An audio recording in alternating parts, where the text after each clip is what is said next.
Et bien voilà, donc bonsoir et Tov à tous ceux qui sont là. On est encore, on est encore comme on dit, en zone de turbulence, hein, comme on dit dans les avions. Donc il faut faut qu'on s'enforce encore dans tout. Nos armes à nous, c'est le Limud Torah, c'est la Tfila, les Télim, c'est les bonnes actions, c'est le Chesed. Ça, ce sont nos armes à nous. Et je dis et je répète, je vous l'ai dit déjà à plusieurs reprises. Et j'ai entendu d'ailleurs ce moussag pour ce concept dans notre état actuel bien troublé. Un mot que le rabbi a rapporté que de l'atome, depuis que les scientifiques ont découvert, si on peut dire, ils n'ont pas inventé, hein, ça a toujours été, mais ils ont découvert le concept de l'atome. Et on sait très bien, hein, comme le mot est rentré dans le vocabulaire, atomique, ça veut dire qu'il dépasse toute limite. Et donc, ce concept d'atomique qui dépasse la limite, vient d'atomes, de petites particules microscopiques, toutes petites. Et donc on observe que dans des petites particules microscopiques qui vont avoir concentré une énergie fabuleuse qui peut les mahaluter dans le positif, les mahaluta, exploser le monde. Mais dans le côté positif, ça vient dépasser les limites, dépasser le cadre naturel du monde. Donc appliquons ceci à nous-mêmes et sachons que chaque petite action que nous pouvons faire, c'est au moins cette puissance qu'a un atome. Ça veut dire, répétons-le, le rabbi nous l'a dit, je l'ai entendu d'ailleurs en intervenant cette semaine, qui avait apporté ce concept-là, avoir la pleine conscience que nous avons, chacun d'entre nous, cette force, par le fait que nous faisons une mitzvah, par le fait que nous étudions la Torah. Voilà, on fait ce soir un cours, j'espère qu'il y a beaucoup d'auditeurs à ce cours. Eh bien, ce cours, plus il y aura du monde et plus il y aura une accumulation d'atomes, même un seul atome, même une unité, a une force fabuleuse. Donc sachez que si vous avez un télim par jour, une petite Mishnah par jour, une petite halakha par jour, Kalvachomer a plus forte raison si on en fait plus, qu'on apporte notre quote-part à cette guerre qui s'allonge, qui s'allonge. Et on se demande pourquoi on n'arrive pas à la terminer plus rapidement. Hachem, il a décidé que ça prendrait du temps. Et voilà, malgré les coups qui tombent, et et ça, nous, fait, ça nous serre le cœur. Maintenant, on voit même les images de ceux qui tombent, leur visage. C'est vraiment terrible. Et donc, il faut savoir que nous, on doit se renforcer et continuer cette union. Je pense que tout le monde est d'accord que dans cette guerre, tout le cas Israël est Keish Echad Belev Echad. Tout le monde a la même direction, tout le monde veut que cette guerre finisse et que l'union vienne entre nous, qu'on arrive à s'entendre, pas se disputer, pas de marloquette. Vous allez dire, je suis utopique, oui, il faut être utopique. Il faut être Mekarev, tous les Yehudim. On a vu tellement de gens, des gauchistes, hein, des Smolani, qui ont tellement été ébranlés dans leurs convictions, qu'on est tous égaux et qu'il faut être bon avec tout le monde. La valeur est bon avec tout le monde. Mais avec le symbole du mal, il n'y a rien à faire, il n'y a pas d'accord. Pas d'accord possible. Hein, le mal, on sait, hein, on nous l'explique, le mal, il n'y a pas d'accord possible. Donc il faut qu'on s'en sorte. Le seul moyen de les vaincre, c'est notre unité, notre avat Israël à nous, notre amour du prochain, nos mitzvot. Approcher les gens qui sont loin, toujours avec yes. Quelqu'un qui, malheureusement, a des gens qui ont été éduqués chez nous à détester les Haredim, et bien nous, il faut leur, c'est le travail du rabbi, c'est le travail des chassidim du rabbi, mais leur montrer que les Haredim, ce sont des gens qui aiment tous les Yehudim du monde, et au contraire, on les aime davantage lorsqu'on les sent plus éloignés parce qu'ils ont davantage besoin de nous. Voilà donc le point que je voulais dire. Donc, pour commencer ce chiour, et un petit mot sur cette force que Dieu nous octroie.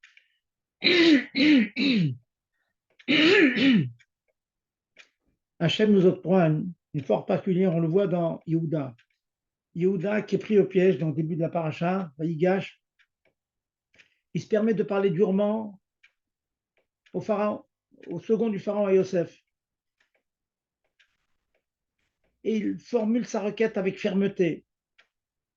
Il lui dit qu'il y a une vie qui est en jeu. C'est la vie de son frère Binyamin. Il répète l'histoire qu'il a déjà racontée au second du pharaon, que son père est vieux, qu'il a perdu un de ses fils, et que Yehuda dit je suis responsable. Il n'est pas question de perdre encore une vie. Des Binyamin comme ça, le frère de Yosef, le cas Israël en est plein. Et il faut être prêt à donner sa vie pour une seule vie. Une seule vie. C'est ça qu'on apprend de Yehuda. Il est prêt à tout, à la guerre, à tout. S'il faut se prosterner, on se prosterne. S'il faut se soumettre, on se soumet. Mais la vie, il faut qu'on la sauve.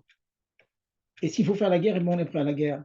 C'était vraiment une rencontre ô combien historique. Hein. C'est partie des annales du clan d'Israël, de l'histoire juive. Cette rencontre entre Yehuda et Yosef. Vous savez quel pire chassidoute, c'est extrêmement profond. Vayigash, c'est l'approche de Yehuda à Yosef et l'approche de Yosef à Yehuda. Regardez les marmarines de chassidoute qui parlent de ça. C'est vraiment quelque chose de cosmique qui nous dépasse complètement. Mais dans les faits, c'était deux hommes qui étaient en train de s'affronter et un qui disait non, il y a une vie à sauver, je suis prêt à donner la mienne, mais on ne prendra pas cette vie. C'est comme ça qu'on doit nous raisonner. Être fort, être convaincu de cette chose-là.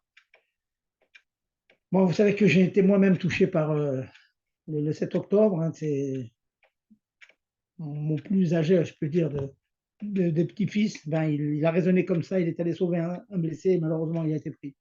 Il a été pris. Il niftar parce qu'il a sauvé un autre. Donc pour nous, dans la famille, c'est un immense exemple. Ce n'est pas des drachotes que je suis en train de vous faire. C'est du vécu dans notre chair. Je vois nos enfants, comment ils ont été touchés. Comme on dit, il y a avant le 7 octobre et après le 7 octobre. Ce n'est pas la même chose. C'est autre chose. On a compris quelque chose, nos yeux se sont ouverts, on a compris autre chose.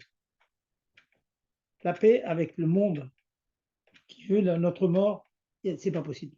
C'est pas possible. Il faut trouver d'autres solutions, mais c'est pas possible.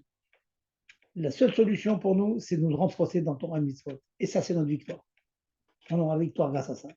Et Dieu fera le travail d'être machnia, de soumettre les peuples. Voilà donc cet enseignement qu'on apprend de Yehuda, hein, d'aller jusqu'au bout de son engagement. Et finalement, c'est fructueux. Il gagne.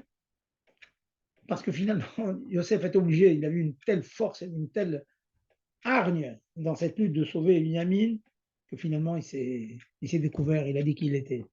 Et donc, c'était la victoire. C'est ce qu'on va voir Bezat Hashem très très bientôt. Voilà donc le mot que je voulais dire. Encore une fois, de prendre des enseignements. L'actualité pour nous, c'est la paracha, et on voit comment un juif doit se comporter, comme Yehuda envers Yosef. Et malgré tout le travail qu'a fait Yosef pour être convaincu de l'intégralité de la tchouva de ses frères, s'ils étaient prêts à donner leur vie au Binyamin, donc c'était en quelque sorte de les mettre en situation, la situation où ils avaient flanché quelques années, de nombreuses années avant, où ils ont laissé Yosef partir, être vendu en Égypte. Maintenant, non, il a vu que ses frères étaient prêts à aller jusqu'au bout à donner leur vie pour que aucun de ses frères puisse partir les hiboud et être perdu. Chas shalom, chas shalom. Voilà, donc c'est les mots de la paracha avec lesquels on vit. Hein. Bon, il faut vivre avec chaudement. Pas chaud, il faut vivre. Pas vivre qu'avec les informations, il faut vivre avec la vie de la paracha, qu'est-ce qu'elle nous dit, comment elle nous pénètre, comment on doit vivre avec. Revenons maintenant donc à quelques mots de Torah. Et je vais revenir. Donc nous reprenons donc le cycle des Mlachot, hein, comme je vous ai dit. On va reprendre, on a parlé des méritos, de bonner, sauter, construire, démonter, détruire. Je vais revenir sur une halakha que j'ai dit tout à fait en passant la semaine dernière, mais on va l'approfondir un peu plus, parce que je suis souvent sollicité sur cette chaîne-là.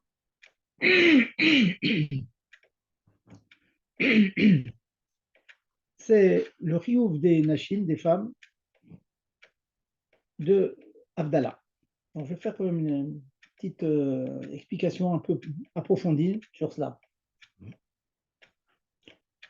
Comme j'ai pu vous le dire la semaine dernière, donc souvent les femmes disent oh, c'est pas sûr qu'on est chayavot de Abdallah. Et si les maris ont fait l'Abdallah à la choule, comme ça arrive à Yom Kippour, à Motzei Yom Kippour, très souvent on fait l'Avdallah à la choule, et pour prendre une petite collation rapidement, et puis on rentre à la maison, on acquitte son épouse.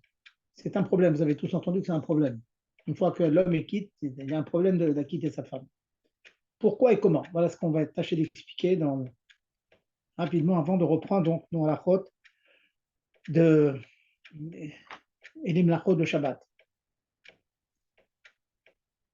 Est-ce que les femmes sont révoltées? Avant de rentrer dans l'explication, je voudrais quand même que ce soit clair dans la tête de chacun, c'est que les maasés, en fait, dans les faits, après toutes les discussions dont on va parler, il faut savoir qu'une femme a l'obligation de faire Avdallah, premièrement, et deuxièmement, qu'elle peut le faire parfaitement elle-même, et troisièmement, qu'elle le fait de manière complète, ça veut dire en buvant le vin et en sentant les bessamim, faisant la bracha sur les bessamim, et en faisant la bracha sur le nerf. Boré, meoresh. Voilà, je vous donne le psaque déjà. On va voir que ce n'est pas du tout évident, il y a beaucoup de discussions, mais je vous donne en début donc d'exposer le psaque auquel on va arriver. Est-ce que maintenant un homme qui a déjà fait le kidouche, qui a déjà fait l'Abdallah peut acquitter son épouse? Ça va être un problème. Il y a des solutions, mais ça peut être un problème, on va dire.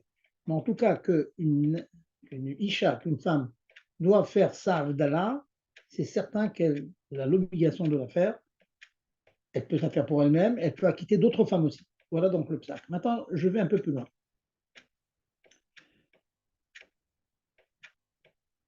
On reprend à la base, d'où vient ce problème que nous avons de l'obligation de faire Abdallah, Motza et Shabbat pour les femmes. D'où ça vient? Première chose à savoir, c'est que pendant Shabbat, nous avons l'ensemble des lotas, des interdictions shabbatiques, c'est ce que l'on fait en longueur d'année, à savoir les melachot. On n'a pas le droit de cuire, on n'a pas le droit de trier, on n'a pas le droit de peindre, etc. En parallèle, il y a une mitzvah assez positive, fait, qui est de sanctifier le jour, faire le kiddush. Ceux qui font la tfila, c'est inclus dans la tfila du vendredi soir. Puis en rentrant à la maison, on fait un kiddush sur le vin, avec un texte, et on finit Baruch Ata Hashem, Mekadesh HaShabbat. Béni soit Hashem, qui sanctifie le Shabbat. Donc, on proclame avec sa bouche que cette journée est sainte, elle est hors norme. Il y a 6 jours de Chol, 6 jours de profane, et il y a un jour de Kodesh qui est le Shabbat. Cette obligation incombe aux femmes. Pourquoi? Normalement, les femmes devaient être exemptées de cette mitzvah de Kiddush.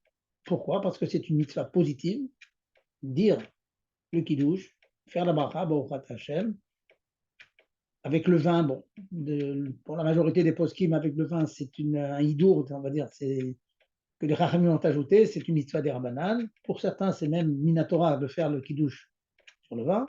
Il n'en reste pas moins que les femmes sont concernées, elles doivent faire le Kiddush.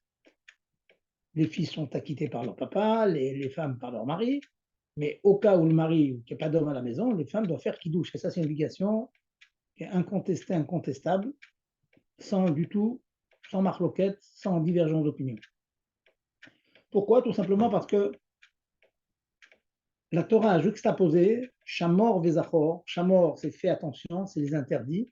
Et Zachor, c'est mentionne, dit des mots de sanctification de Shabbat. Zachor. Puisque la Torah l'a juxtaposé, ces deux obligations, donc nous faisons le drouche suivant, de même que les femmes sont tenues de respecter les lotas, les interdictions, les interdits de Shabbat, elles sont tenues de faire la mitzvah assez de mentionner la Gdusha de Shabbat. Petite parenthèse, nous avons le même système, si j'ose dire, le même Ma'alach à Shabbat dans Pessah. À Pessah, c'est très bien, les femmes mangent les matzot comme les hommes. Si vous mangez kazeik de matzah avec dans le seder. Pourquoi? Apparemment, le fait de manger des matzot, c'est une mitzvah tassée, c'est une mitzvah positive et qui dépend du temps. c'est mitzvah tassé chez Azman Grama, qui dépend du temps. Alors, toutes les mitzvot positives qui dépendent du temps, les femmes sont exemptées, comme tfilin, tzitzit, etc. Les femmes sont exemptées. La Torah a décidé que les femmes n'ont pas l'obligation de faire des mitzvot positives, parce que la positive, toutes les mitzvot sont positives, hein, on dit positif pour traduire mitzvah tassé, mitzvah où on fait quelque chose, un acte, pas qu'on s'interdit quelque chose. Quand elles dépendent du temps, elles sont exemptées. Quand elles ne dépendent pas du temps, comme par exemple, l'exemple classique, c'est le mezuzot, l'obligation de mezouza ne dépend pas du temps. C'est tout le temps qu'on est khayab de mezouza. 7 jours sur 7, 24 heures sur 24. Donc les femmes sont tenues d'avoir des mezuzot chez elles. Une femme qui habite très seule, elle est obligée d'avoir une mezouza dans sa maison. Par contre, les mezuzot qui sont cycliques, qui reviennent, qui ne sont pas tout le temps, elles sont pour elles. Donc la question se pose, comment ça se fait qu'elles mangent comme une des matzot? Tout simplement parce qu'il y a la même chose, il y a ce qu'on appelle le ekesh, ça fait on a mis au même niveau les maquiches, et que c'est à comparer, mais l'interdiction de manger du hametz, les femmes ne mangent pas de hametz à Pessah, c'est une mitzvah lota assez, pas cachère, on va dire. Donc elles ne mangent pas de hametz, puisqu'elles ne mangent pas de hametz, et l'interdiction de manger du hametz est marquée à côté de l'obligation de manger de la matzah. Donc l'obligation de manger de la matzah, à savoir la mitzvah positive, mitzvah assez de manger de la matzah, elles sont tenues de le faire parce que cette mitzvah tassée, elle est collée à l'interdiction de manger du chametz. Je ferme la parenthèse. Je reviens à Shabbat. On a le même mécanisme pour le Shabbat. Shabbat, nous avons l'interdiction de faire les mlachot, les lotassés, pour les hommes, et on a l'obligation de dire le kiddush. Puisque les deux obligations sont marquées l'une à côté de l'autre, donc les femmes sont tenues de faire kiddush. De même qu'elles sont tenues de respecter les interdits de Shabbat, de même, elles sont tenues de dire kiddush. Donc, elles ont le même niveau que les hommes. Donc, une femme, à la limite, pourrait acquitter un homme. Pas le vinaigre comme ça, c'est peut-être pas de sniout, mais on peut très très bien imaginer, c'est un couple qui se fait, le mari est en train de battre il ne sait pas dire encore, sa mère, son épouse, pardon, peut l'acquitter du kidouche. Tout à fait possible. Une maman peut acquitter ses garçons, parce qu'elle a oublié. Et je vais encore plus loin, le mari qui aurait fait kidouche à la choule, par exemple, il rentre chez lui, il peut acquitter sa femme et recommencer kidouche. Pourquoi? Parce qu'il y a un autre principe qui s'appelle Arvout, Kol Israël Arivim Zebazé. L'ensemble des Juifs sont responsables les uns des autres. Puisqu'ils sont responsables les uns des autres, tous les Juifs sont responsables. Donc, même si moi-même j'ai déjà fait la mitzvah, mitzvah de kidouche, tant qu'un autre Juif ne l'a pas fait, en tant que garant, Arivim garant, en quelque sorte, j'ai quelque chose, je suis encore chayav. Tant qu'un Juif n'a pas fait kidouche, je suis encore chayav. Comme je suis encore chayav, en tant que garant, en tant que caution, hein, à la banque, hein, la caution, ben, si l'emprunteur ne paye pas, ben, c'est la caution qui paye. Donc, en tant que garant, en tant que harem, je peux acquitter mon épouse vendredi soir, même si j'ai déjà fait kidouche complet, même avec le vin, à la chaude. Kol Israël avait basé. Pour l'Europe post-kim, on peut discuter sur ça. Bon, il y a Nouda Biouda qui dit que les femmes ne sont pas, il n'y a pas route avec les femmes. Bon, je vous dis l'Europe des post-kim et Admor Zaken, le psaque de Admor Zaken. Maintenant, pourquoi il y a un problème dans Avdallah? Pourquoi dans Avdallah il y a un problème qui n'est pas dans le kidouche? Parce que dans Avdallah, certains Rishonim disent, le Rambam, que l'entrée de Shabbat, le kidouche, et la sortie de Shabbat, l'Avdallah, ont été aussi comparés. Il y a un cache entre les deux. Et donc, de même qu'il faille mentionner la Kedusha Shabbat à l'entrée de Shabbat, de même, il faut mentionner la sortie de Shabbat, la Kedusha Shabbat, quand on quitte Shabbat. Les deux choses sont liées l'un à l'autre. Puisque les deux choses sont liées à l'autre, donc la Havdalah prend le même chomer, prend les mêmes dinim que le kidouche. Donc, d'après cela, de même que les femmes sont chayabot de kidouche, elles sont chayabot aussi de Havdalah. Bien que la Havdalah, si on réfléchit bien, on l'a fait après Shabbat, on a quitté Shabbat. Donc, on devrait appliquer le principe que c'est une mitzvah tassée chez Azman Grama, c'est une mitzvah positive qui dépend du temps, donc les femmes devraient être exemptées. Eh bien, nous dit le Rambam, et d'autres, Rabbi Yonah, d'autres Rishonim, qui non. Étant donné que l'entrée de Shabbat, le Kiddush, et la sortie de Shabbat, l'Abdallah, sont moukash, sont comparés l'un à l'autre, donc, de même que les femmes sont chayavot du Kiddush, sont chayavot de l'Abdallah. Ça, c'est la chita de Rambam, de Rabbi Yonah et d'autres. Et comme ça, le Mechaber, le Bet Yosef, dans son Shulchan Aruch, il est posé comme ça. Il dit que les femmes non sont chayavot. Et ensuite, il dit veillez sholchim alzeh. Il n'importe le Bet Yosef, qu'il y en a qui ne sont pas d'accord sur ça et qui appliquent le principe que j'ai cité tout à l'heure, à savoir que il n'y a pas un lien direct entre l'entrée et la sortie de Shabbat. Ça veut dire que l'Avdallah se fait après Shabbat, donc c'est une mitzvah, certes, pour les hommes, mais ça reste une mitzvah qui est plus attachée à l'ensemble des mitzvahs de Shabbat. C'est juste quitter Shabbat en quelque sorte. Donc, le principe que c'est une mitzvah tassée chez Azman Grama, pour les hommes, ils sont chayavés. La Torah, elle dit que les hommes doivent faire kiddush. D'après le Rambam, c'est Minatora. Certains disent que c'est Minarabanan. Bon, là disent que c'est Minatora. L'homme qui fait l'Abdallah, il fait une mitzvah de la Torah. Mais, d'après ces Rishonim-là, la femme, non. Pourquoi non? Parce que ça reste une mitzvah qui dépend du temps. Et comme elle dépend du temps, elle tombe Torah. Et de là vient ce que l'on entend beaucoup. Hein, je vais raccourcir un peu pour vous expliquer le problème. C'est que dans la mesure où le Mechaber, donc le Bet Yosef dans Shulchan Aruch dit, Veillez Chokim Hazeh, donc il y a des Rishonim qui disent que les femmes ne sont pas Chaïvot. Le Rama dit, la reine, c'est pourquoi, il ajoute le Rama, donc le grand possède Ashkenaz, la reine, l'eau, Tomu, elles ne vont pas dire les femmes, l'Avdallah d'elles-mêmes, mais s'acquitteront par un homme. C'est un lachon fort. Un lachon fort, ça veut dire qu'on a l'impression que s'il n'y a pas un homme qui les acquitte, elles ne feraient pas Abdallah. Un lachon assez dur. Donc elles doivent ça. Parce que la question se pose, ok, d'accord, elles ne doivent pas s'acquitter, elles ne doivent pas le faire d'elles-mêmes s'acquitter, mais au cas où il n'y a pas d'homme, est-ce qu'elles le font ou pas? Alors, à cette question, la réponse est que les poskim disent comme ça, que oui, elles peuvent le faire. Elles peuvent le faire. Bien que le Rama dise qu'elle doit s'acquitter par un homme, ça tout le monde est d'accord. Les khatrila, elle doit s'acquitter par l'Abdallah de sa femme ou d'un autre homme. Mais s'il n'y en a pas, elles peuvent le faire.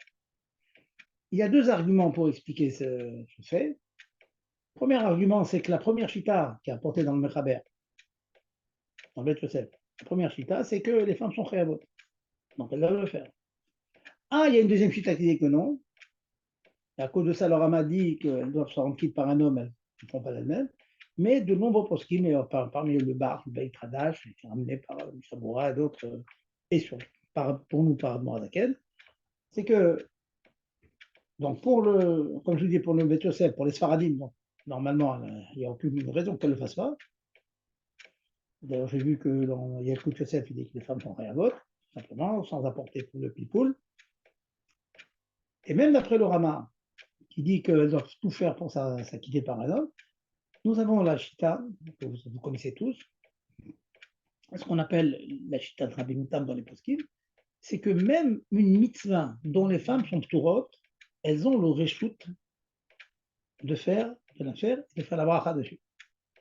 Il y a très bien que nous avons, quand on fait Miftaïm, on fait les rabats minimes à une femme, notre minac, c'est de faire aux femmes donc les brachot sur les mitzvot dont elles sont exemptées.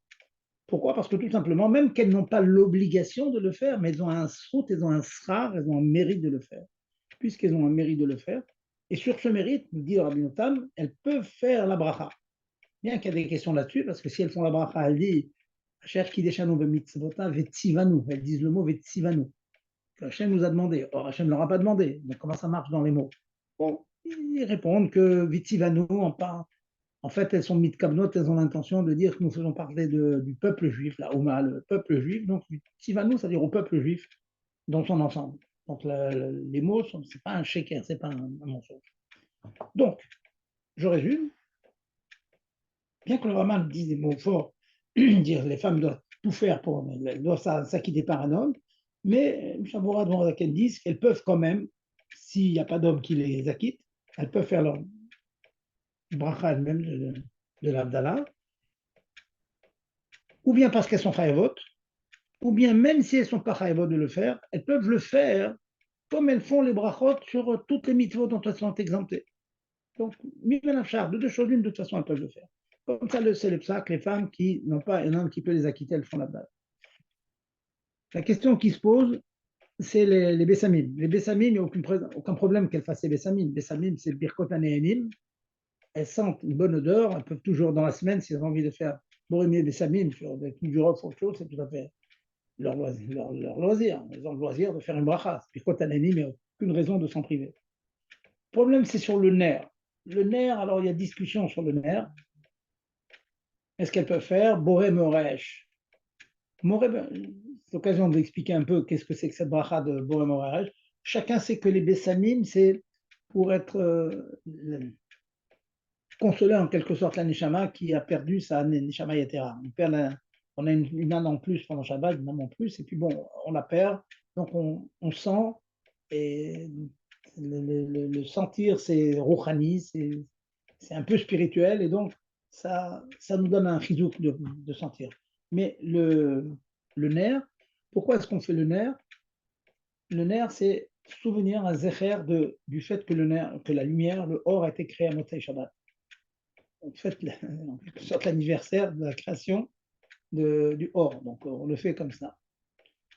Bon, aussi c'est mitzvah tassécha zman grama, si tant est que c'est une mitzvah afin de le faire. Donc les femmes devraient être tourotes, mais après beaucoup de discussions, les qui me disent c'est possible c'est possible, je dis bien, dans cette discussion-là, que la birka sur le nerf, c'est aussi birkot anéanim. On a un profit du nerf. Donc, sur un birkot anéanim, sur un profit du monde, elles ont le droit de faire la bracha. Ça, c'est un. Et puis, deuxièmement, même si on peut dire, même si nous voulions dire qu'elles sont exemptées de cela, parce que ça dépend du temps. Mais encore une fois, nous avons la svara qu'on a dit au nom du bar, du Baït Radash, que même une mitzvah dont elles sont exemptées, elles ont parfaitement le loisir, le réchoute, la permission de la faire. Comme une bracha sur l'herba minime. Elles peuvent le faire, pourquoi pas là-bas. Ça, c'est la conclusion des poskim. Bien que le Mishnah Bora finit que pour le nerf, c'est mieux qu'elles s'abstiennent de faire le nerf, ça est dit. La porte est des deux côtés, mais finalement, il finit qu'elles ne font pas le nerf. Donc, ceux qui font tout comme Mishnah Bora, enfin, le psak, ça serait que les femmes font l'Avdallah avec les Bessamim, mais sans le nerf. Mais les poskim ultérieurs qui sont venus après, parmi eux, Rabbi Feinstein, Rabbi Yorbach et des grands, Rav Eliashiv, enfin les grands poskim sont venus après. J'ai vu aussi dans Rav Chaim Kanievski, c'est rapporté dans une nouvelle édition du Mishnah Bora avec certains psakim. Il dit que non, elles font toute l'Avdallah avec tous les Idurim, à savoir avec les Bessamim et le nerf et la bougie. Bon, je vous avais un exposé un petit peu savant, hein, quelque part, ce soir. Bon, de temps en temps, hein, d'approfondir une halakha, ça fait toujours du bien. Et donc, je conclus. Conclusion, une femme qui est seule samedi soir, si son mari va rentrer, la quitter, tant mieux. Si pour une raison quelconque, il n'est pas là, ou bien il a déjà fait l'Abdallah, la choule, comme Motsai et Yom Kippour, eh bien, la femme, elle fait l'Abdallah avec le vin, avec le nerf et avec les bessamim. Tout. La question qui reste, c'est au cas où une femme ne peut absolument pas faire l'Abdallah et que son mari est déjà acquitté à la choule. Là, on rentre dans le problème que le mari est déjà quitte.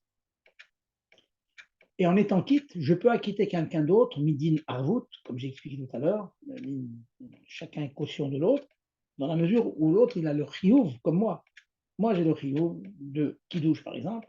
L'autre, elle a fait le kidouche. Donc, même que moi, je suis déjà quitte, je peux la quitter. Je suis de garant, je suis caution. Mais pour l'Avdallah, on a dit qu'il y a une chita qui pense que les femmes sont pas chayavot. Alors, quant au din qu'elle le fasse elle-même, ça on peut lui laisser faire. De toute façon, même si elle n'est pas chayavette, elle peut. Mais qu'un homme va acquitter une femme alors que lui-même est déjà quitte, là on rentre dans un safek bracha de batala. Malgré tout, s'il n'y a aucune autre solution, là je vais finir avec ça, s'il n'y a aucune autre solution, on va dire que alors, je vais vous aborder des cas, une personne qui va quitter sa maman ou sa grand-mère, et sa grand-mère, elle ne sait pas le dire, elle ne sait pas faire, donc d'habitude, il acquitte sa grand-mère quand il s'acquitte lui-même. Cette fois-ci, il a fait l'Avda à la choule, il rentre chez lui, son épouse n'est pas à la maison, elle est chez Rav Shpat, elle est chez le Rabbi, hein, pour prendre un exemple, et il y a sa maman ne sait absolument pas lire, il n'est pas question de lui faire même pas répéter mot à mot l'Avdallah, donc il dit ou tu m'acquittes ou moi je ne fais rien. Ou bien je prends un autre cas, un shliach qui se trouve, il a fait Avdallah à la choule, et puis il se trouve qu'il va dans un autre endroit, il y a 50 personnes qui n'ont pas fait Avdallah, et il sait très bien que s'il ne les acquitte pas, les gens vont entrer chez eux et ne feront pas Avdallah. On a malheureusement souvent des situations comme celle-là.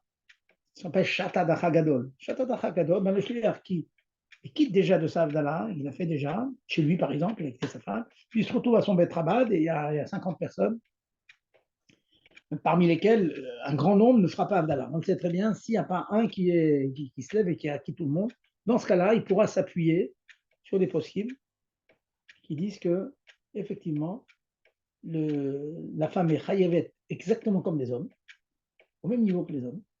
La première chita, c'est qu'on appelle Rambam Rabbeinu, et donc, même que lui est déjà quitte, il peut acquitter ces femmes en question.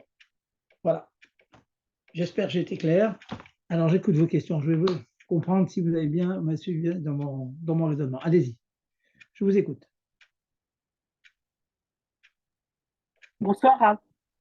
Je vous écoute, madame. Bonsoir. Excusez-moi, je vous poser une petite question. Si le chaliar, il est au Bet Rabat et qu'il y a des femmes, pourquoi justement il leur fait faire la Abdallah puisqu'elles sont capables de le faire? Il n'aurait pas besoin de la refaire une deuxième fois. Oui, j'ai pas bien entendu la question. Ensuite, c'est quoi la question? Voilà. Non, c'est-à-dire que les femmes, elles sont capables, elles peuvent faire l'Abdallah toutes seules. Elles peuvent faire toutes seules, oui. Donc pourquoi est-ce qu'entre guillemets, il referait l'Abdallah et elles ne le feraient pas toutes seules à la synagogue? Il leur fait faire l'Abdallah entre guillemets. Bon, vous me donnez une question technique, parce que les faits montrent, madame, j'étais récemment dans un maître travail, il y a plein de monde, et il y a des femmes qui ne sont pas messougalotes de faire l'Avdallah. Vous voyez, pas du tout. Pour elles, bon, elles sont là, elles s'acquittent, elles sont très très contentes, mais leur faire faire. Alors, dans la théorie, on pourrait leur faire faire répéter mot à mot la chose. Ça, il faut qu'elles soient vraiment coopératrices. Et puis, il y en a certains que oui, mais d'autres, ce n'est pas question. Des vieilles personnes, elles ne se voient pas vous répéter tout le texte de l'Avdallah mot à mot, Baruch, Baruch, Ata, Ata, Hashem, Hashem, vous voyez. Donc, on est quelquefois confronté à cette situation. Je ne vous cache pas que, bon, c'est une date dont on n'a pas parlé, mais à Motsai, Simchat Torah, on a eu là, il y avait, il y avait des 150 personnes, et puis Schleich n'a pas pu faire une Avda pour tout le monde, donc il s'est retrouvé coincé à être obligé de faire un groupe de femmes, et parmi lesquelles il n'y en avait aucune qui était capable de le faire elle-même. Vous voyez. Ah, d'accord. Non, non, c'était pour poser par rapport à savoir Oui, comme elles étaient capables. Mais bon, c'est vrai que je oui, c'est comprends. un problème Ok. technique, hein, je parle, Ouais, effectivement. d'accord. Maintenant, Ok. si vous avez, en rentrant à la maison, vous avez un homme qui a une épouse qui, bon, disons qu'elle ne connaît pas le par cœur, elle a du mal, mais le mari qui lui fait répéter mot à mot, ça, il n'y a aucun problème, c'est le mieux à faire. Et ce n'est pas toujours très pratique de faire répéter mot à mot quelqu'un, vous voyez. Voilà, autre Ok. question. Merci Merci. beaucoup. Oui, Vous en prie. bonsoir. Bonsoir, Rav. Je veux bien que vous essayiez de resynthétiser parce que c'est un sujet vraiment très intéressant.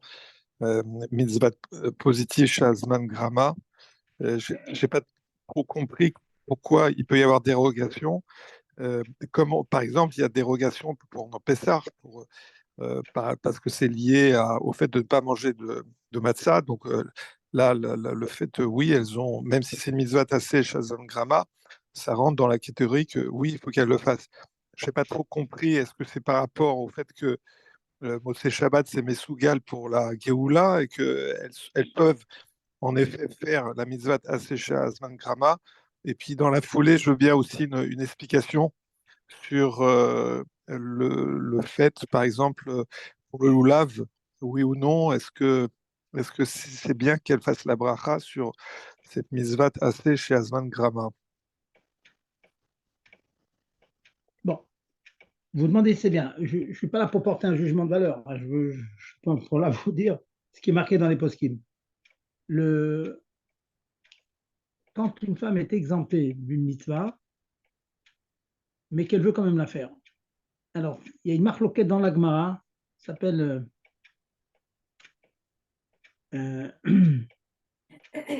Nashim, c'est marqué Nashim Somprot Reshut. On parle d'une mitzvah qui s'appelle Smicha. Smicha, c'est quand on apportait un korban, on mettait les mains sur la tête du korban avant qu'il soit sacrifié. C'était une mitzvah de la Torah. Et la Gemara rappelle, c'est un Tanakh, c'est Rabbi aussi. Rabbi aussi dit que il y a le reshut, c'est-à-dire c'est facultatif, mais elles peuvent le faire. Les femmes peuvent mettre les mains pour. Elles ne sont pas tenues de le faire. Ce n'est pas une mitzvah, ce n'est pas une obligation pour elles, mais elles peuvent le faire. Reshut, c'est le contraire de mitzvah. Il y a mitzvah, c'est-à-dire obligation. Reshut, ça veut dire facultatif. Mais quand on dit reshut, ça veut dire que c'est bien qu'elles le fassent. Elles gagnent quelque chose, elles ont un srar, elles ont un mérite. C'est une chita qui pense comme ça que une personne qui n'a pas l'obligation de faire une mitzvah, mais qui l'a fait quand même, sans obligation, il a un mérite. Il a un mérite. Certains Rishonim, le Rabbi Notam, ils pensent non seulement elles ont un mérite, mais sur ce mérite de mettre, comme je vous dis, de faire les rabats minimes, de manger dans la souka, etc., sur ce mérite qu'elles ont de faire la mitzvah dont elles ne sont pas tenues de faire, qu'elles ne sont pas tenues de faire, eh bien, elles peuvent faire la bracha. Ça, c'est le deuxième chidouche. Je peux dire, Baruch ata Hashem, Vetivanu. Bon, il y a discussion dans la Rishonim, hein, encore une fois, on n'est pas là pour mettre notre tête dans les poskim, mais sachez que de manière générale, c'est une discussion entre le Mechaber et le Rama. Et Admor Hazaken tient comme le Rama, à savoir qu'une femme a le droit, elle a un mérite de faire une mitzvah tassée qui dépend du temps, elle a le droit de faire la bracha dessus. Voilà. Pour les Sfaradim, le Mechaber, il dit non. Il dit que, étant donné qu'ils n'ont pas l'obligation, ils peuvent faire bien sûr la mitzvah, le malo, pourquoi pas, mais sans faire la bracha, quand un chachash, bracha de batal. Bon, là, maintenant, pour continuer votre question, sachez que de nombreux poskim Sfaradim sont cholkim sur le Mechaber, sur ça. On en parle chaque année à Sukkot. Il y a le Chida, il y en a beaucoup d'autres. Hein. Il y a le Chida, il est suivi aussi par le Kafachaim, alors que vous savez que le Kafachaim est très très pointilleux sur Bracha le Belavatala. Il a toujours très très peur de Bracha le Batala. Dès qu'il y a un chachash, un petit doute de il dit on ne fait pas la Bracha. Et pourtant, là il dit que les femmes peuvent faire. Il suit le Birkei Yosef, c'est le Chida, c'est vraiment des grands poskim. Voilà donc la tmouna générale, l'image générale de cette chose-là. C'est la raison pour laquelle, pour la Havdalah, et j'ai dit le thème, que même d'après les Rishonim qui disent que la femme n'est pas tenue de faire la Havdalah, parce que c'est une mitzvah tassée qui dépend du temps, mais qu'elle le fasse avec bracha, il n'y a pas de problème. Elle ne veut pas poser de problème d'après le Rama. Bien que le Rama dise qu'elle doit s'acquitter par un homme. Mais comme je l'ai dit tout à l'heure, le Beit Hadash, le Bar, les poskim ont du mal à comprendre. Le Magan Avraham essaie de comprendre pourquoi le Rama est tellement marqué dans sa fin. Alors que le Rama lui-même dit que les femmes peuvent faire des mitzvot. Bon, il donne une soirage. Je ne veux pas encore aiguiser le pile-poule, que les gens ne soient pas perdus, qu'on garde les points essentiels. En tout cas, voilà. Donc, une femme peut faire donc, une mitzvah tassée chez Azman Rama, avec bracha, d'après notre minag, le minag du Rama et donc du Admor Hazaken. Bon, pour les Sfaradim, chacun fera comme son rave. Hein. Peut-être qu'il tombera sur un rave qui va tenir comme le Chida et comme le Kafachaïm. Peut-être qu'il va tomber sur quelqu'un qui va dire non, elles ne font pas de Beshumofan. Bon, chacun fera comme son rave. Oui, peut-être pas. Bien entendu, quand vous dites que le Mechaber et le Rama, ils pensent la même chose, à savoir qu'elles peuvent faire la mitzvah, mais si j'ai bien entendu, le Mechaber, il n'est pas pour que ça soit accompagné d'une bracha, c'est ça? Ou j'ai pas bien compris. C'est ça. C'est ça. D'accord, donc c'est le Rama qui dit oui, on peut faire une bracha. On peut faire la bracha aussi. Oui. C'est la chita dans les Rishonim, c'est la chita de Rabbeinu Tam. De Rabbeinu Tam. Et du Rama. Rabbeinu Tam, ouais. Merci beaucoup. Voilà. Autre question, allez-y.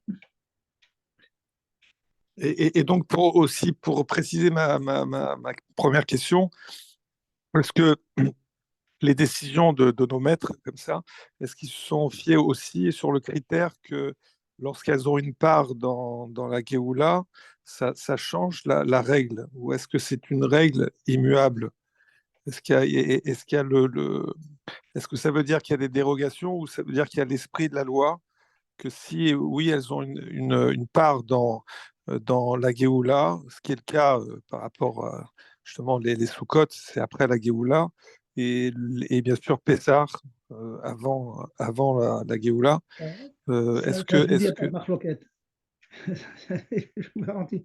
Les femmes, elles font partie de la Géoula, et la Géoula viendra par les femmes, vous savez très bien, c'est marqué ça. Oui, oui. Ça, pour ça, au Hachem, elles sont à la pointe du combat, hein. Je peux vous garantir. Oui, oui, mais alors donc là, est-ce que c'est ça? Est-ce que c'est ce point important qui fait que oui, elles ont une part et donc elles sont elles ont le mérite de pouvoir faire la mitzvah tassée Shazman Grama dans ce contexte de Géoula. Écoutez, C'est vous ça? dites, franchement, vous dites une soirée séduisante. Ça me plaît beaucoup ce que vous dites. Je n'ai pas vu que la chita de Rabbeinu Tam qui disent que les femmes font la bracha parce qu'ils pensent, comme ceux que pensent que la femme elle est partie prenante, elle est vraiment à la pointe du combat dans la Géoula. C'est très beau, idée. Je ne sais pas si c'est vrai, mais j'ai envie de vous dire ça, ça sent le vrai. Hein. D'accord, Pour moi, ça sent le d'accord. vrai. Vous voyez. Merci Rav. Merci bien. Voilà. Oui. Allez-y, autre question. Oui, bonsoir, Razarib.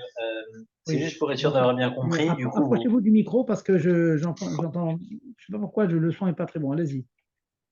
oui, c'est simplement pour être sûr d'avoir bien compris. Du coup, un homme qui se rend quitte de la Havdalah à la Choule, quand il rentre chez lui, vous avez dit, c'est vis-à-vis du statut de sa femme, il y a un doute de savoir s'il peut la rendre quitte, donc il vaut mieux qu'elle s'acquitte elle-même.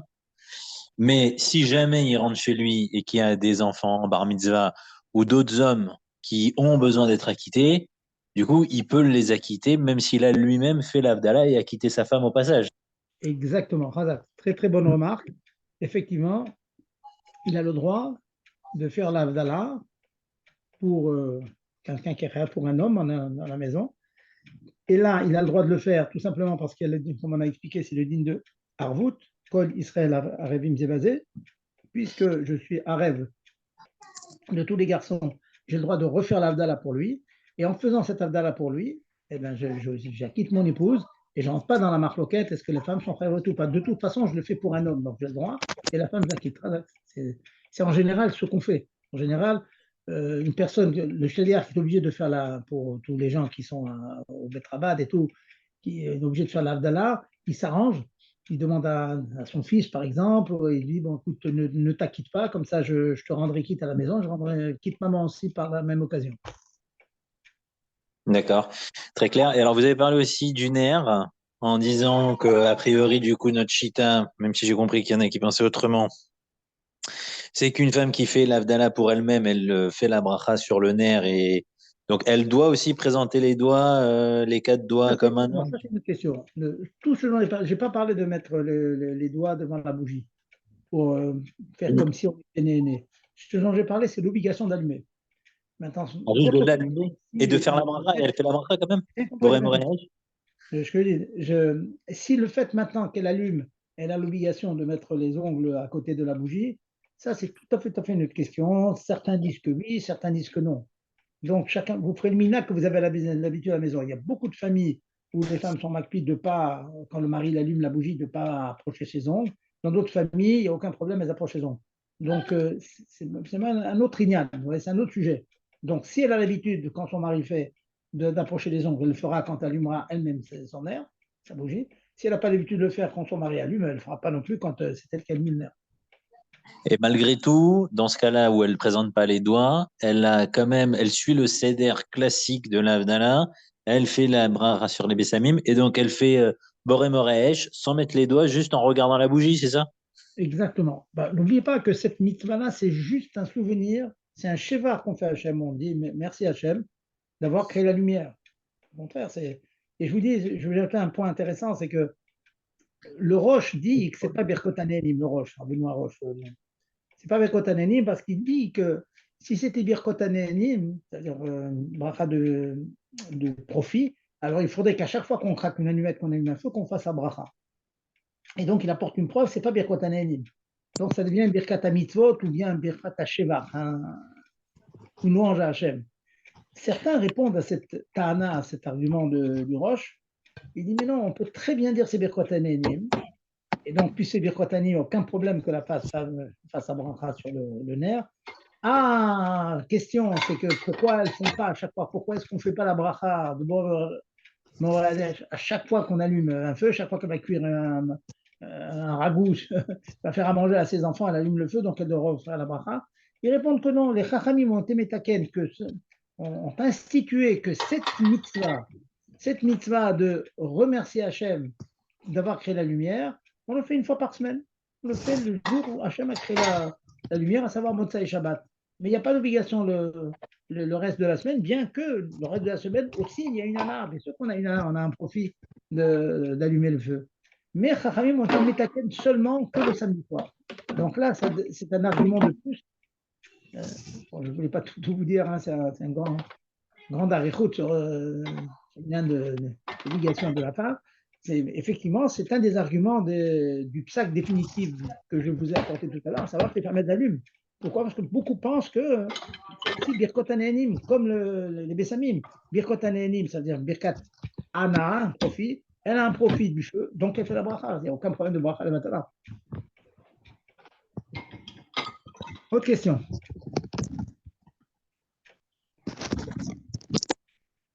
Si j'ai possible. Bon, c'est d'un point de vue halachique, parce qu'on parle du mari, etc. Si jamais, voilà, halachiquement parlant, je pense qu'il n'y a pas de problème. Si jamais le mari, il a fait ce qu'on rajoute en plus dans la Hamida, du coup, il peut faire toute la mlachot de la terre et rentrer chez lui, rentrer en voiture, rentrer en métro, rentrer chez lui et faire l'Havdalah et s'acquitter et acquitter sa femme.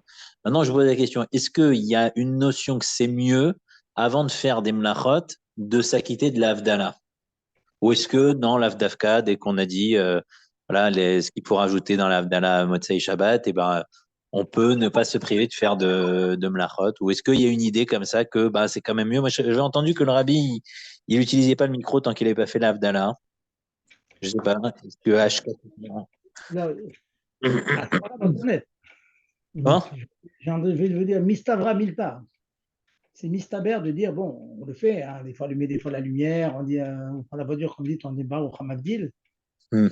Mais il est clair que si, c'est mieux, c'est dans les khatrila, la Svara Pshuta, enfin la logique pure dit que fais ta Havdalah où tu te sépares vraiment, véritablement, aussi bien Minatora que Midera Banane, en ajoutant le vin, donc on a fait la vraie Havdalah, et c'est là qu'on fait toute la marotte. Vous savez que il y a même une interdiction, je ne sais pas si vous connaissez ça, l'occasion, je vous parle de cette halakha, que si on mange, c'est-à-dire on a dit Abdallah et on mange, après, il faudrait même pour recommencer la tfila de la Hamida de Harvey, je vous parlerai de cette halakha, c'est-à-dire c'est pas simple de quitter Shabbat, vous voyez. Donc, ça reste quand même que les khatrila, on minimise la siyat machot avant la Abdallah. Donc, il y a bien une notion, quoi. Un mari peut dire, il y a matière à s'organiser et à dire, bon, ben, si je sais que je vais Sachant faire qu'il est clair que s'il a dit voiture, dans l'Amida, il a mentionné, il a dit Baruch Hamabdil, il ne faut aucune avéra. Hein, c'est sûr qu'il ne faut aucune avéra. Mais non, il faut bien avoir, mais bon, de ce que vous dites, on comprend que c'est quand même, je ne vais pas dire que c'est mieux, mais bon, voilà, il y a cette idée que voilà, si on peut sortir de Shabbat, qu'on le fasse, quoi. Voilà, il faut sortir pour demain. Voilà, Merde. allez, autre question. Gérard, je ne vous ai pas entendu ce soir.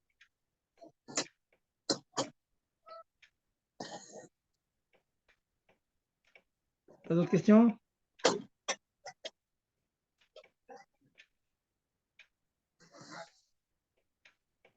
Oui, allô, je vous entendais pas. Oui, je vous écoute, allez-y. Qu'est-ce que je peux vous dire? Allez, trouvez une question. Montrez-moi que vous avez bien suivi le Pilpoul. Écoutez, j'ai été dérangé pendant certains moments, donc le pile-poule, on le fera tête à tête et vous allez m'expliquer. Bon, Rav Zarib, juste si vous pouvez juste réexpliquer pourquoi c'est différent, le statut est différent entre l'Avdallah et le Kiddush. Pourquoi c'est plus compliqué de se rendre quitte, alors même que pour un mari qui s'est déjà rendu quitte du Kiddush peut acquitter sa femme et pour l'Avdallah, non. Très bien, Et c'est- très bien. C'est un juste yesod pour cette simple, très question-là, simple à même si comprendre. messieurs, je Mais sais que ça vous fait répéter, mais voilà. les mitzvot, dans Shabbat, il y a mitzvot assez, mitzvot lota assez. Mitzvot lota assez, c'est l'interdiction des mlachot. Fais pas ci, fais pas ci, fais pas ci, fais pas ça. Et il y a une mitzvah qu'on appelle positive, fais quelque chose. C'est quoi? Rends kadosh le jour. Fais kiddush, soit mekadesh le jour. Sanctifie le jour. Là, nous avons un ékesh entre les deux. Ils ont été collés comme, je répète, pour Pessah, l'interdiction du Hametz et l'obligation de Matzah. Ils sont collés l'un à l'autre. Donc, de même que les femmes sont tenues de ne pas manger du Hametz, elles sont tenues de manger de la Matzah. Shabbat, de même qu'elles sont tenues de respecter les interdits de Shabbat, elles sont tenues de respecter la mitzvah positive de Shabbat. C'est collé, à savoir le kiddush. Ça, c'est pas shoot, il n'y a pas de discussion sur ça, les chayavet, point. La Havdalah, il n'y a pas un Ekesh. La Havdalah n'a pas été collée aux interdictions de Shabbat. Et pour cause, la Havdalah, c'est après Shabbat, c'est fini. Donc, c'est une mitzvah qui en soi une mitzvah. Il y a un yan comme ça de mentionner, de dire merci Hachem, que le Shabbat est fini, et on récupère le rôle, et on tâche d'être des bons juifs, même les jours de rôle. Vous voyez? Mais on a complètement quitté les lotassés shabbatiques. Donc, la mitzvah d'Avdallah n'est pas collée apparemment avec les interdictions de Shabbat, c'est fini. Donc, ça redevient une mitzvah tassée qui chasse Mangama. Donc, les femmes sont ptourot. Si ce n'est que, comme j'ai dit tout à l'heure, il y a un autre limoud qui colle l'entrée de Shabbat avec la sortie de Shabbat, à savoir le kiddush avec la sortie de Shabbat. C'est ça le point. C'est comme ça qu'on l'a fait rentrer dans Shabbat, la Havdalah. Mais le normal, c'est que l'Havdalah, c'est fini Shabbat. Donc, on réapplique les principes que toute mitzvah qui dépend du temps, les femmes sont exemptées. C'est ça la différence fondamentale. Est-ce que j'ai été clair? Oui, mais la question qui était posée, c'est pourquoi c'est plus sévère pour ce principe-là, Zman Grama, pour après, pour le kidouche de la sortie de Shabbat que le kidouche de l'entrée de Shabbat. Ouais, je crois que c'était ça l'argument. Donc c'est-à-dire que pour le kiddush qui est mitzvah tassé shazman grama, comme c'est lié aussi au mitzvot lo tassé, ça voudrait dire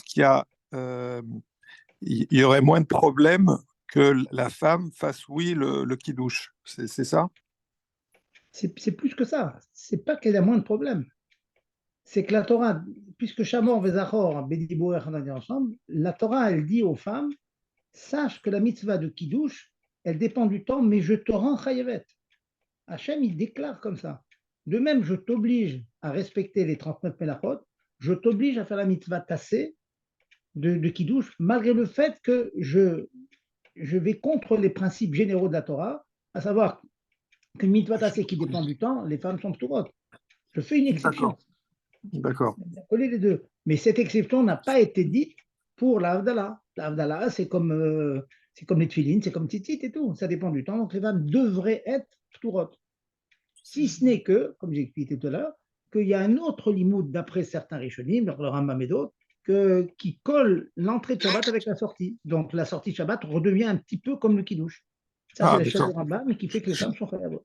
Oui, alors là, j'ai mieux compris, en effet, voilà, à force de répéter, c'est bien. Merci beaucoup. Et est-ce que vous pourriez faire aussi une petite synthèse sur le fameux kiddush du midi?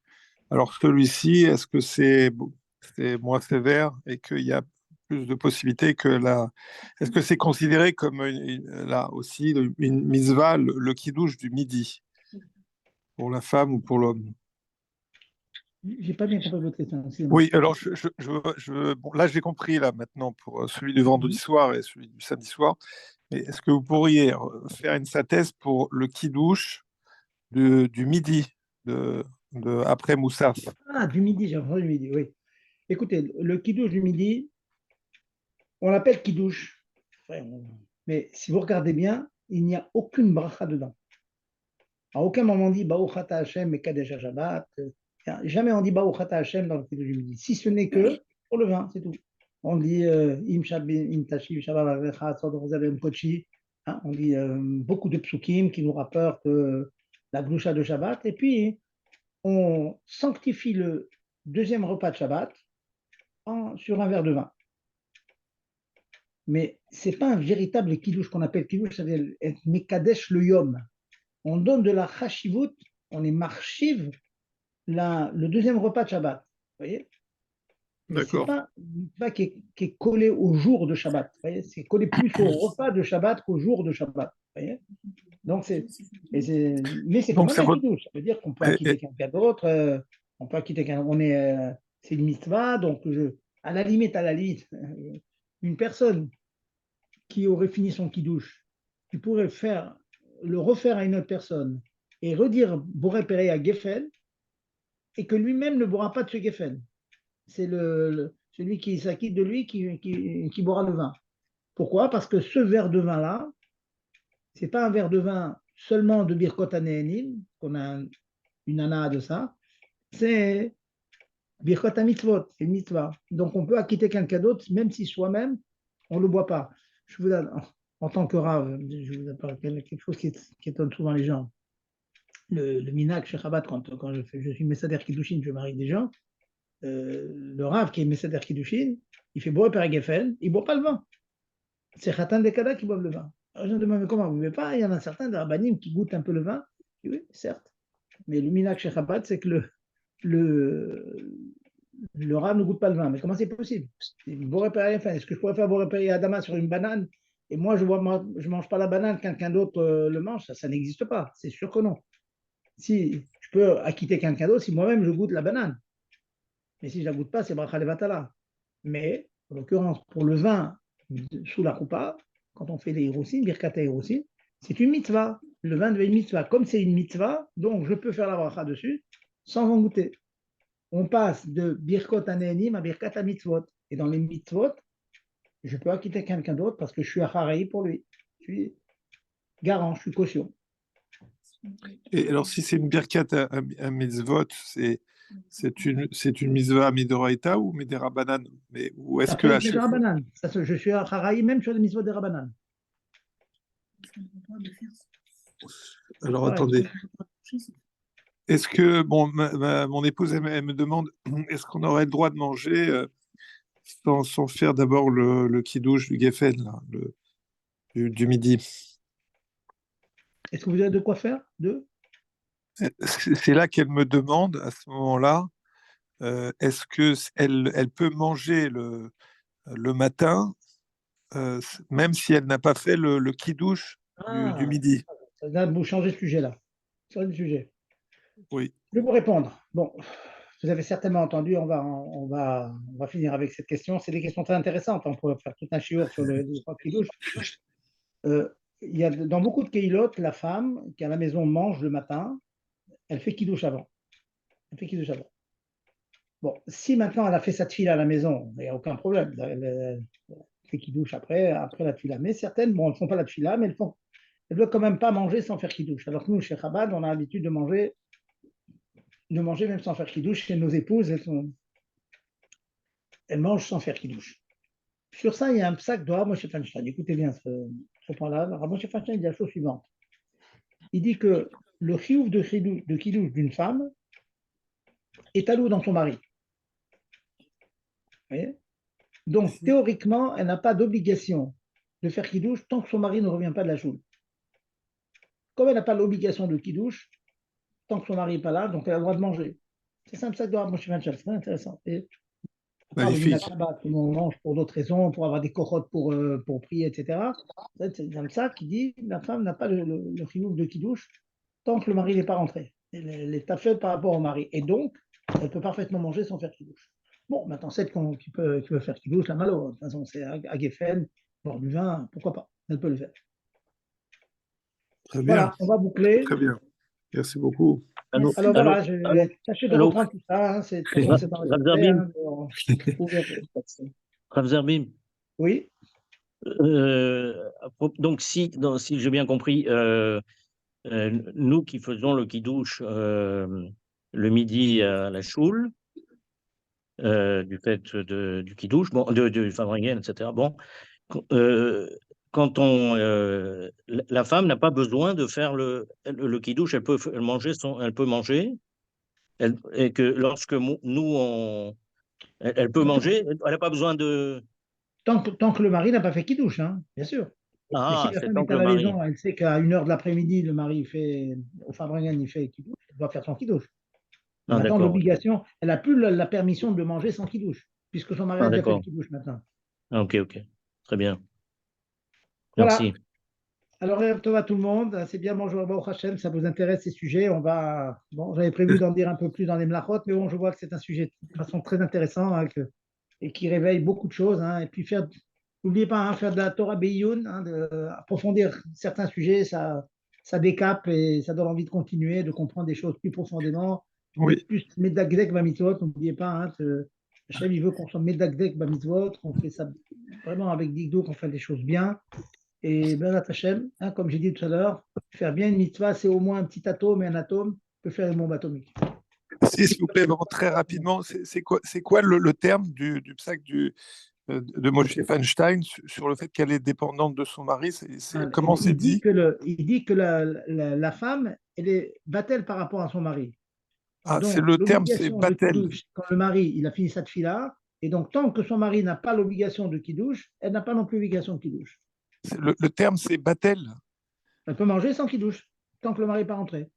Non, parce que si je rapporte ça, c'est au nom du Moshe Feinstein, je dirais que la femme, elle est Batel par rapport à son mari. Je ne sais pas exactement le terme, je crois que tafel, ça veut dire Ishtou Ah, Kegoufo, comme son mari. Vous voyez? Kegoufo. Bon, voilà, c'est pour bien argumenter. Merci beaucoup, vraiment.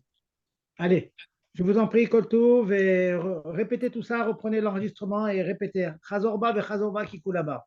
Koltouv et à tout le monde, Zach, monsieur, madame, tout le Zach. monde, et que Merci beaucoup, à Rav. bientôt dans la paix totale. Charcoa. Allez, Koltouv. Charcoa.